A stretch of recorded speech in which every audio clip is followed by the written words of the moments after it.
Finally அம்மா வந்து வீட்டுக்கு வந்துட்டாங்க. இனி நான் கொஞ்சம் ரிலாக்ஸ்டாக இருக்கலாம். ஒரு 5 டேஸ் ஒருக்கா தான் ஊருக்கு போயிருந்தாங்க. நான் வேறு சும்மா சும்மா ஃபோன் பண்ணி எப்போ வரீங்க எப்போ வரீங்கன்னு கேட்டுட்டு இருந்தேன்னா, ஸோ 3 நாள்லேயே வந்து இருக்கிற ஒர்க்கெல்லாம் கம்ப்ளீட் பண்ணிட்டு கொஞ்சம் சீக்கிரம் வந்துட்டாங்க. வந்ததுமே வந்து எனக்கு கிண்டல் பண்ணிட்டு இருந்தாங்க. பிரியாணிங்கிற பேரில் வெண்பொங்கல் செஞ்சு வச்சிருக்கியே அப்படின்னு சொல்லிட்டு கிண்டல் பண்ணிட்டு இருந்தாங்க. சும்மா அம்மா கூட கொஞ்சம் நேரம் நாயும் பேசிட்டு டின்னர் ரெடி பண்ண ஸ்டார்ட் பண்ணிட்டேன். டின்னருக்கு பார்த்தீங்கன்னா இந்த வைரல் மேங்கோ சட்னி அதுதான் வந்து ரெடி பண்ண போகிறேன். இந்த சட்னி இப்போ ட்ரெண்ட் ஆகி 1 மந்த் தான் ஆகுது. ஸோ ட்ரெண்ட் முடியறதுக்குள்ள நம்ம இதை செஞ்சு பார்த்துடலாம் அப்படின்னு சொல்லிட்டு செய்ய ஸ்டார்ட் பண்ணிட்டேன். இந்த சட்னி செய்கிறது ஈஸி, ஆனால் டேஸ்ட்டுமே ரொம்ப சூப்பராக இருக்கும்.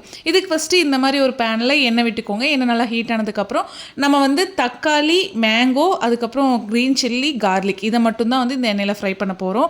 தக்காளி வந்து 2ஆக கட் பண்ணிக்கோங்க, மேங்கோவையும் 2ஆக கட் பண்ணிவிட்டு அதுக்கப்புறம் உரிச்ச பூண்டு ஒரு 5, 3 பச்சை மிளகா இதெல்லாமே போட்டு ஆயிலில் நல்லா ஃப்ரை பண்ணிவிட்டு அது ஆடினதுக்கப்புறம் ஒரு மிக்ஸி ஜாரில் மாற்றிட்டு கூடவே பொடிப்பொடியாக கட் பண்ணி வச்சுருக்கிற பெரிய வெங்காயம், ஒரு கைப்பிடி அளவு கொத்தமல்லி தழை, தேவையான அளவு உப்பு, கூடவே கொஞ்சமாக வந்து மிளகாய்த்தூள் ஒரு 1/2 டேபிள் ஸ்பூன் ஆட் பண்ணிக்கோங்க.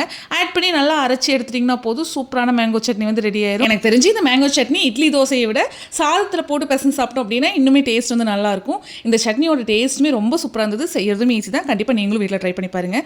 தோசை சுட்டு சட்னியெல்லாம் அரைச்சி சூப்பராக நைட் டின்னர் வந்து கம்ப்ளீட் பண்ணியாச்சு.